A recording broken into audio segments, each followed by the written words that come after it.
Hello and welcome to At Home With. I'm Chris Bedwell, and on today's video we are talking with Mr. James Garrett. Good morning, James. How are you? Hello, Chris. I'm good. How are you today? I'm very well. Thank you for joining me on my little YouTube channel we've got here. Trying to connect with business owners and find out more about what they do and how what they do can benefit those that are watching the channel. So thank you for coming in and talking to us from HNE Media Towers this morning. Pleasure, Chris. Yeah, thanks for having me on. It's a bit weird, isn't it, at the moment, because no one's actually at work. We're all working out of our spare room, living room, you know, wherever you might be working from. I spoke to a guy this morning. He's actually working from his car because the internet's gone down, and it's the only place he could get a signal on his phone, so he could actually make and send emails. So yeah, weird times for everyone, I think, isn't it, at the moment? Yeah, we're all having to adapt to the circumstances doing what we're doing at the moment. So that's interesting. So he's literally in a mobile office, which is interesting. Yeah, I don't know what's going to happen if he gets caught by the police. I mean, technically he's at work, but you know, yeah. I don't think they'd be too happy. Grey area. Yeah, essential travel, possibly. Possibly working from home. Loosely. Who knows? So, James, I mentioned HNE Media, but if you'd like to let the good folk know what it is you do, what your company is all about. Yeah, so we sort of set up, I've been in video making since 2004, so good long time.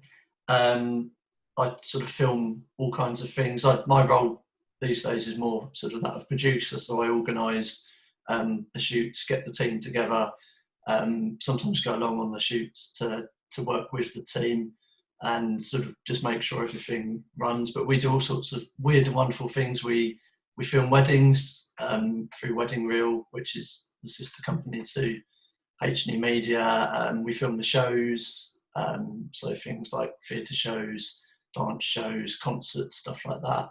And then obviously make videos for businesses and organisations and do sort of commercials and stuff like that. And then obviously on the other side of things, we teach people how to make videos. So whether that be a small person, like one person business, or a big multinational company, and sort of everyone in between, really. So yeah, it's great. We can make videos for people, but we can also teach people how to do it themselves.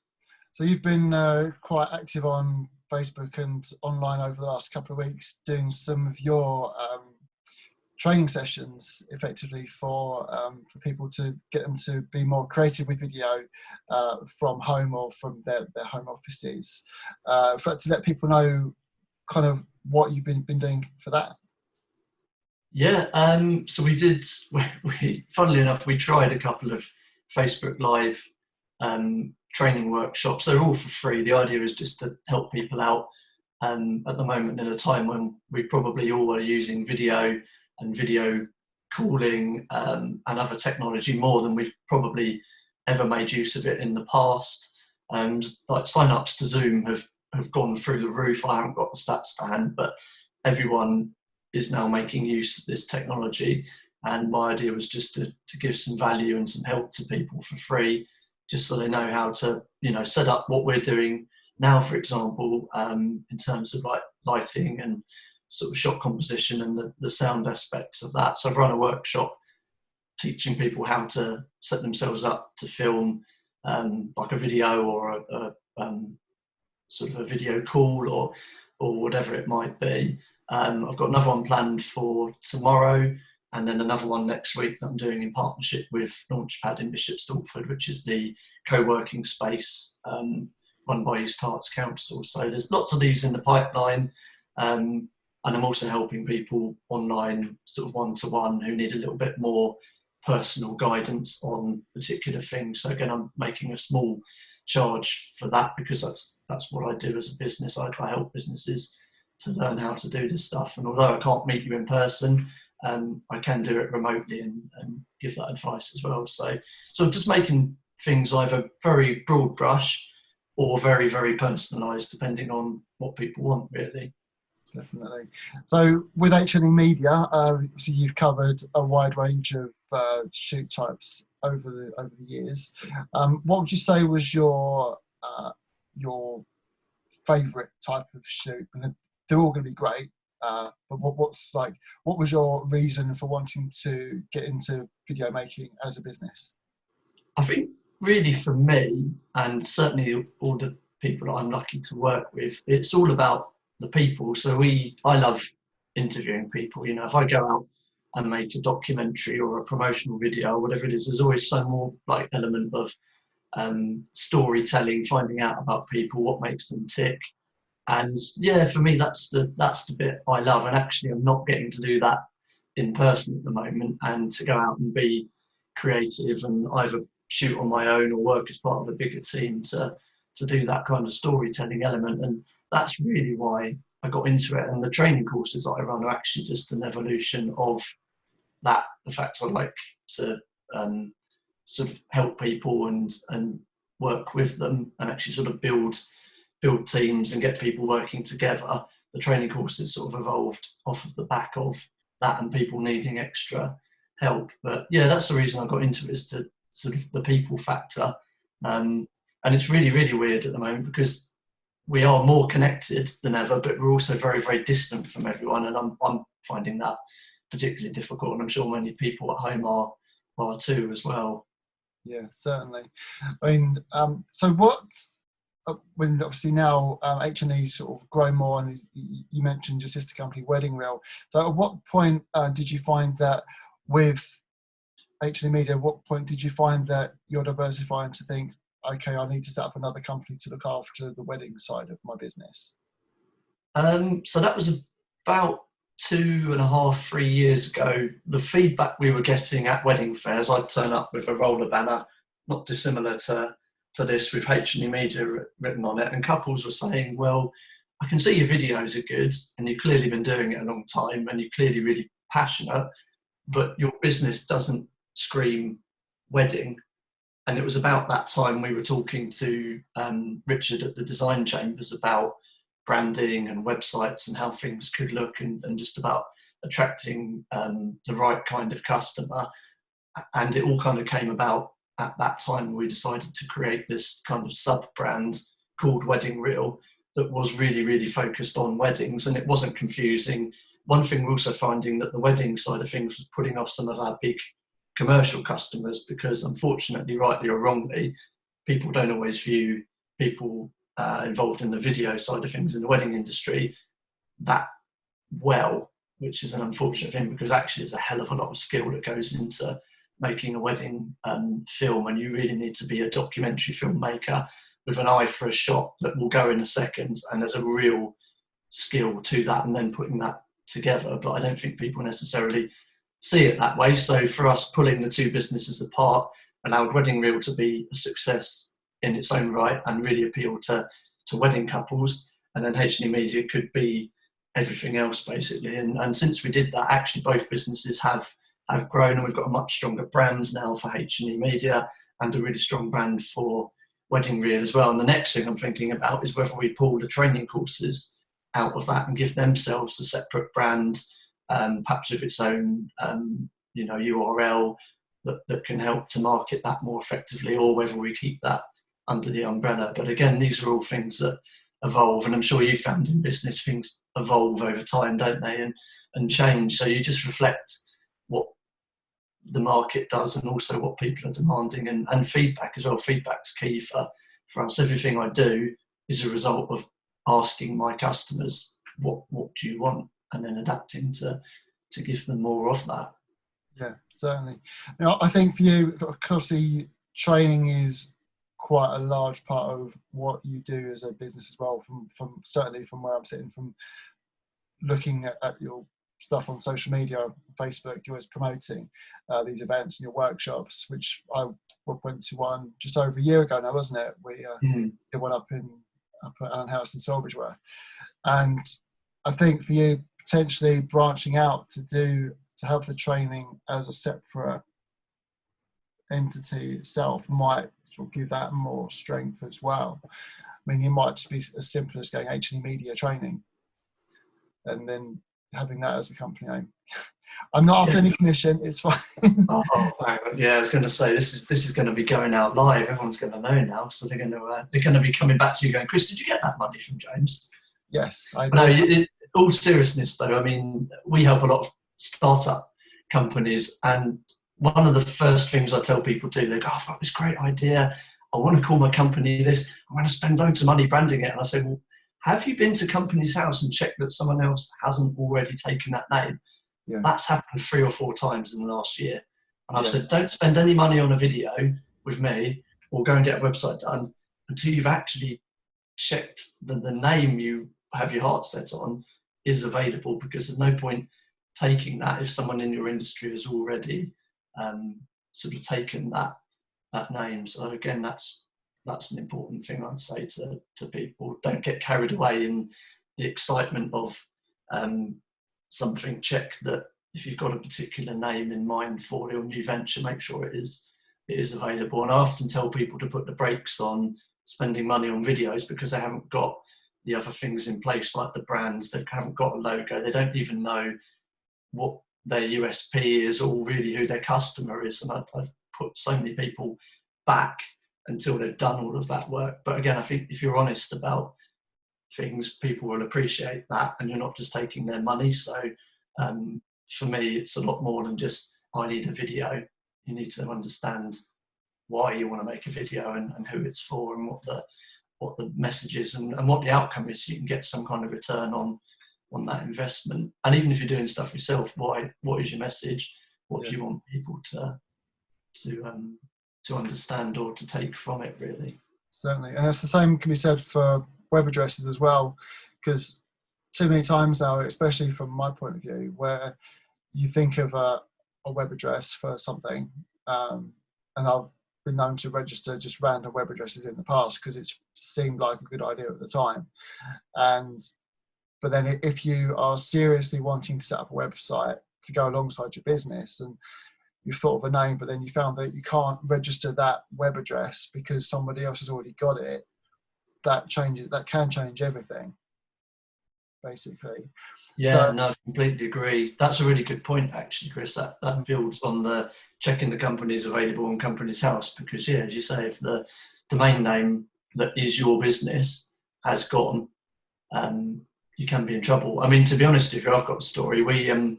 We 14 odd years ago, we bought HNEmedia.co.uk. I didn't have the foresight to buy the .com, and someone else got it in America. But a few years ago, we were contacted by the domain host and said, this has just become available. Do you want to buy it for 20 quid? Well, yes. Yeah, we jumped at that. We own HNEmedia.com and .co.uk. But yeah, even, I've made that mistake, and I implore other people not to do the same for the sake of a small amount of money. Yeah. As you really rightly point out, buy all your domain names that you could, and even hyphenated versions, .coms, .co.uk's, just to stop someone else from getting that, because they could then be taking your search traffic away from you. Yeah. So, and a lot of people will automatically go to .com rather than .co.uk. Yeah. Again, with my photography, for those that don't know, I've got a photography business, and I registered years ago. I registered chrisbedwell.com, but then I let that expire because I wasn't using it.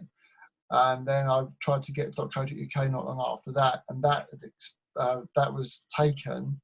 So then I had to register chrisbedwell.net, and it's not normally the most common domain name that people will think of for a business. But I registered it and I've stuck with it. I've had that for about 10 years now. And I did register .co.uk a couple of years ago. .com is still taken by another business, and I imagine that will still be taken for some years to come. So I'm not going to lose any sleep over that now. But when as we're saying, diversifying businesses, I've been looking to get into the food photography market as well now.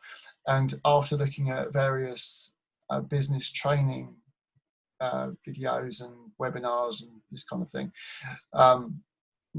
the majority of my photography work now is in the wedding and events market. So that's kind of where my main website is focusing. Then if I start putting food photography on there as well, it's going to get a bit confusing. So a lot of these videos I've seen are saying, consider having more than one website for what you are offering. So I was able to register a domain over the weekend for food photography. Just called it thefoodphoto.co.uk. I was able to register that. So work started on that website this week, and I'll be putting that online when the time's right. So diversifying, I think, is important, and then having the two separate brands, so then people know, like especially for you, when they go to HNE Media, they know they're going to find your events work, your corporate work, find out about your training courses, and then when they go to Wedding Reel, they know that they're just going to get the wedding work on there. So that's important. So I've noticed over the last few months or so, you've been doing a lot of work with other wedding venues as well, sort of as a marketing tool for themselves. Would you like to talk about that for a little while? Yeah, I mean, we came up with an idea which, to be honest with you, owing to time constraints, we haven't implemented, which is the Wedding Insights, which is essentially blogs, vlogs, so videos, and a podcast about wedding topics. And part of that is kind of similar to what you're doing, Chris, with your at-home series, which is going to be talking to people in the wedding industry specifically about wedding-related topics that will interest couples. But as a kind of starting point of that, I did some video content with some of the local venues, doing some tours of the venues and talked about the venue from a video perspective. So I did one at Parklands. We went up there in, I think it was October, November, and we did kind of a walkthrough video of the venue, talking about the different aspects and what would help a couple from kind of a video perspective. So we're in the ceremony room, and we were saying things along the lines of, if you have two videographers, you get a better product in this particular room because we're able to zoom in from the back, get a close-up when you do the vows and things like that, and being in the space allowed us to actually show that to people. So that's been really popular. I think we've had a lot of interest on the back of that. The venue were happy to share it, and we're trying to get other venues involved, but unfortunately some of them are reluctant to do that. But I think as more venues come on board, they will probably jump on the bandwagon, albeit a little bit late, because this stuff is good content, it's very shareable, and it lives online forever on YouTube. So once it's there, it helps with search results for the venue as well. So I think it's really powerful. I've enjoyed doing that, and I'm looking for more venues. So if there is a venue watching this, and you want something post COVID-19 that's really good, engaging content, then obviously I'd be happy to come out and do that, because it benefits Wedding Reel and it benefits the venue as well. It's kind of the ultimate collaboration in that sense. Yeah, because there's often only so much that photographs of a venue can give, whereas from your video at Parklands, and I've seen it, and it's great.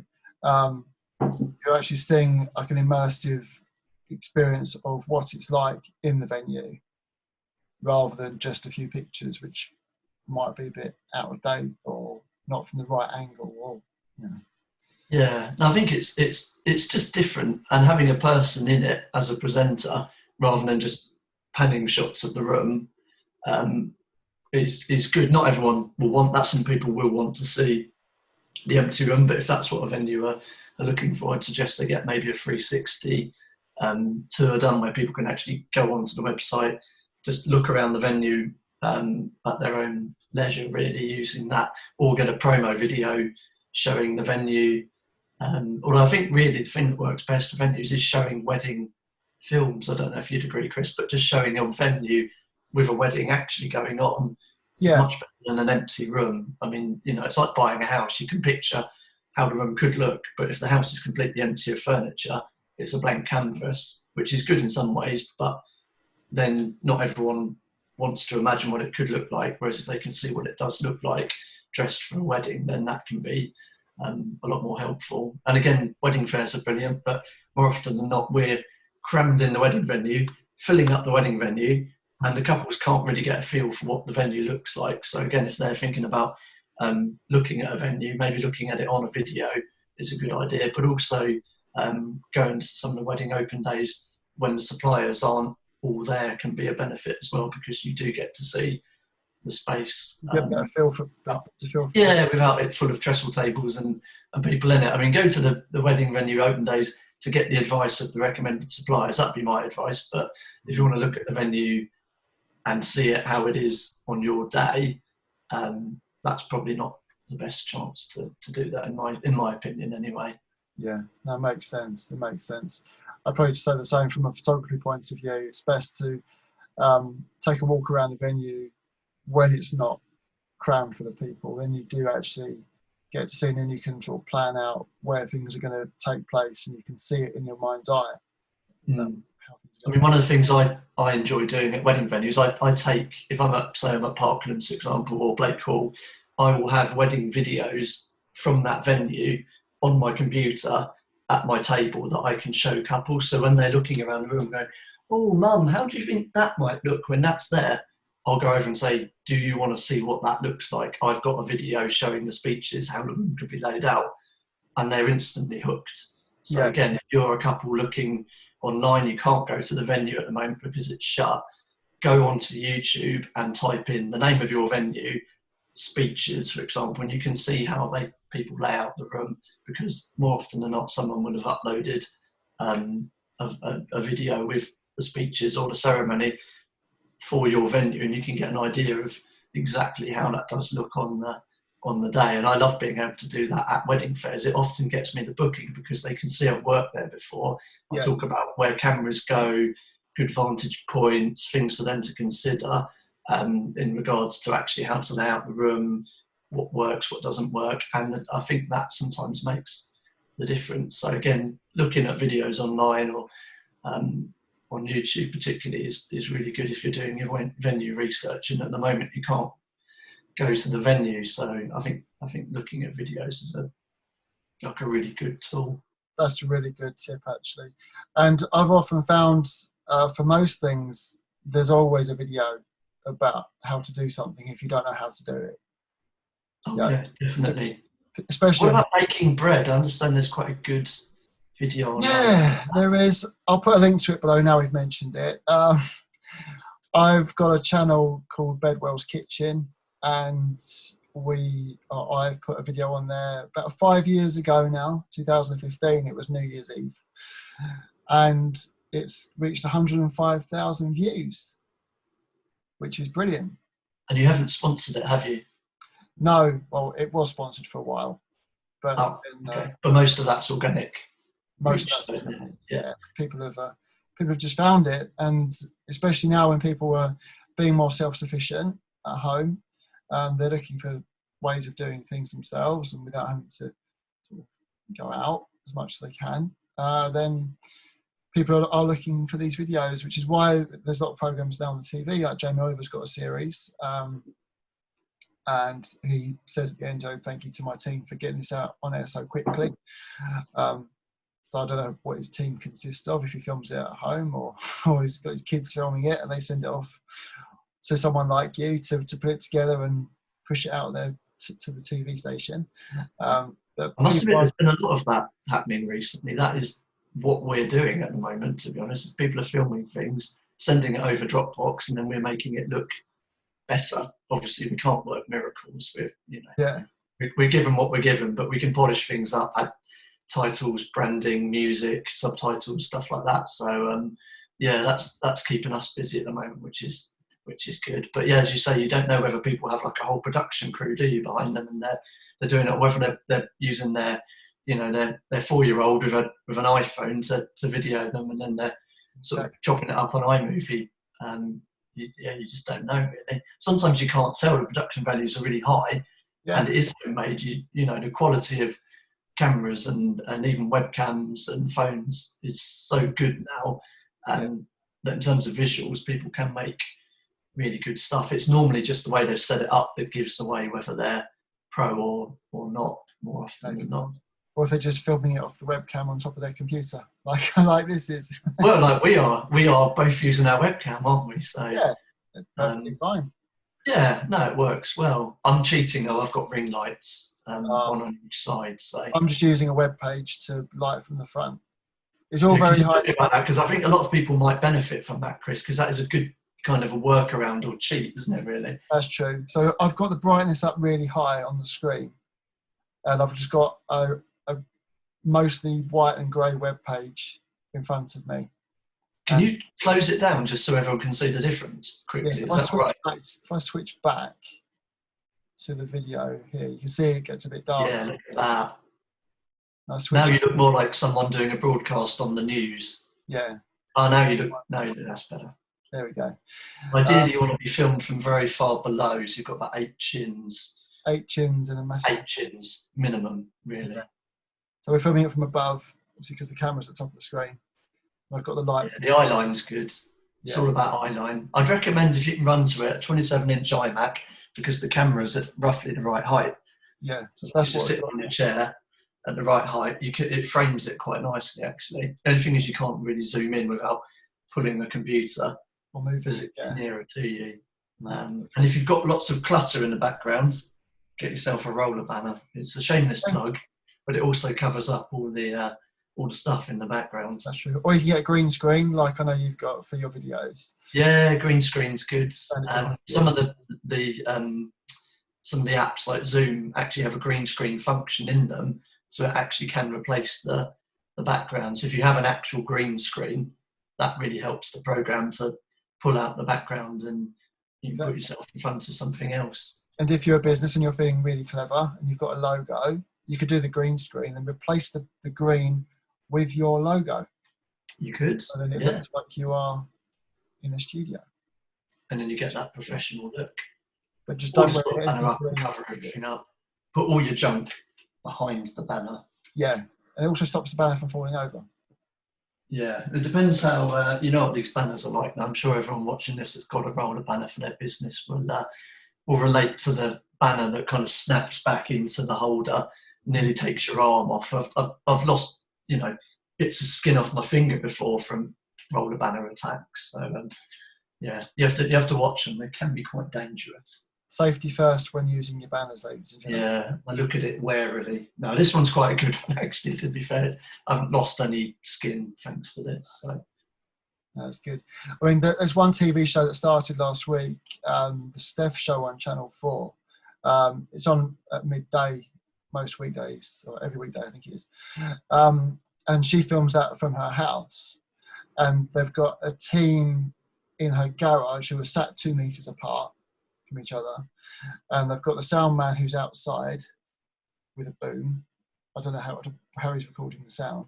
But they've got remote cameras set up in her house. So she can sit in different points in the house. I saw the trailer for that. Yeah. Yeah. I've not seen the programme. It's really not, actually, considering it's done at home and it's done that way, it's quite impressive, actually, how they've pulled it together. So, yeah. It's a really good idea, actually. It's kind of making the most of the situation we all find ourselves in, really, isn't it? So. Exactly. And she said at the start of the first episode that the plan was for it to all be done in a studio.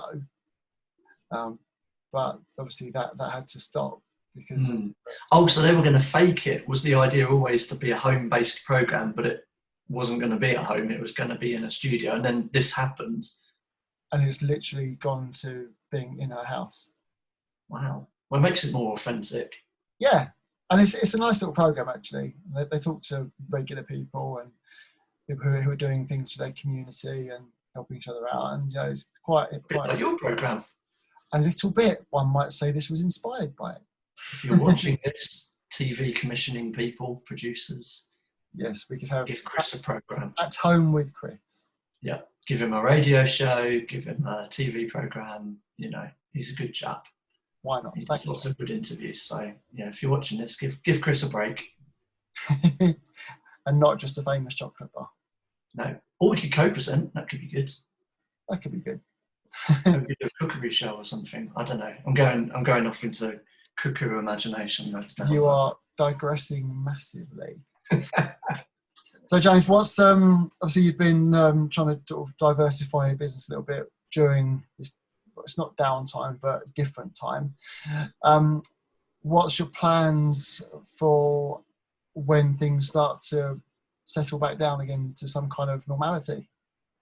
I mean, ideally we want to get back to being in our office, which is in Silverdrath, after this, because that's our hub. That's where everything happens. We've been doing some different things actually. I'm sure many people have found this. It's the stuff you never get round to doing. We've got no excuse now. The work has slowed down, I will be honest, and we've got the time to do the things that we always put off because we're so busy. So I was saying to someone the other day, if I was a general builder or a developer, I'd be building my extension right now because I'm in between projects, and we're doing kind of the video production equivalent of that. So we're working on an advanced video editing course for Premiere Pro. So people that are already at a certain level with their video editing, we're going to make an online course that's going to take them to the next level. We've already got a basic entry-level video editing online course where you sort of follow through how to make a video with Premiere Pro, but we've also used the time over the last week or two to make one for DaVinci Resolve, which is a free entry, well, it's a professional program, but it has an entry level free version that you can then upgrade if you want to get more of the pro features. So we've made a training course to teach people how to use that software. So if anyone's watching this and they want a really good free program, the thing that sometimes puts people off Adobe is that it starts at about £20 a month. It's one of the subscription ones, but with something like DaVinci Resolve, it's actually there is a free version available, and it's very similar. I always try and talk people out of using some of the very basic softwares because I personally find them harder to use. They're not as intuitive as the pro packages, and I almost think you're better spending the time learning a pro package because you can do so much more with it, and in many ways they're easier to use. So we've been putting time into that. We made that, tested it, and we're launching that. So we've got 2 online editing courses for 2 different software packages ready to buy online on the shop at the moment. And as I say, we're working on this advanced course, and then we're going to do a course how to film yourself talking to camera as kind of an online one as well. So there's that. We're working on the live streaming side of things, which we've been doing for a couple of years now, but when we come out the other side, I imagine we're going to be doing a lot more of that. And also just editing content for people that they film themselves. So putting a lot of effort into teaching people how to make something that looks good that we can then edit with, because we can do really good things, but we can only work with what we're given. So it's been interesting the last couple of weeks. We've got a lot of stuff done that we haven't got around to doing for ages because we've been so busy. But I think that'll benefit us when we do come out of this in however many months that might be, really. So yeah, hopefully everyone else out there has been productive as well and doing things that you've not been able to get around to doing as well. And I think it's good you've got the time, so you've just got to be disciplined, give yourself deadlines and try and get on and do it, really, and use this time to learn something as well. I think that's a really good use of everyone's time. Yeah, certainly. No, it's really good. Thank you, James. So if people wanted to find out more about yourself, HNE Media and Wedding Reel, where can they go? So you can visit the website, which is hnemedia.co.uk, or for Wedding Reel, it's wedding-reel.co.uk, and there's more stuff on there. We've got the YouTube channel. Again, we can maybe share a link to this. We've got a playlist of about 30 videos giving you lots of advice on filming, editing, different techniques, really sort of basic stuff, but things that will really be a game changer for your video making and for your video calls. So if you subscribe to our YouTube channel, you'll get updates whenever we make a new video, but you can also watch through the back catalogue of hints and tips videos that I've been doing for about the last 5 or 6 years. So they go back a very long way. I've had to get rid of some of the earlier ones because they look pants by the current standards. We've really, even as a video company, we've upped what we do as things have moved on. So some of the stuff I did back in 2013 or 14 now looks really dated. So we've actually got rid of some of that, but certain ones are doing well on YouTube, so we've kept them. But yeah, essentially go onto YouTube, have a look, see what there is, and you can learn something from there. And then when we come out the other side of this, if you want to come along to one of my training courses, that's a really good way to put into practice, I think, what you've learned, because it's all well and good learning it, but I think the actual magic is in doing, and when you do something and practice it, that's when you get better at it. So I think that's really important. Definitely. Thanks, James. We'll put those links below in the description so people can jump on and subscribe and find out more about what you're doing. Maybe they'll come onto your training courses as well. And I highly recommend them. They're very, very good. So if you're interested remotely in video, then I do recommend you go on to one of James' courses. Definitely. Cool. James, it's been fun. Thank you very much for joining us today. Thank you for watching, and please do remember to subscribe to the channel at home with, and catch the latest videos when they appear on here. So thanks again for watching. Have a good day, and we'll see you soon.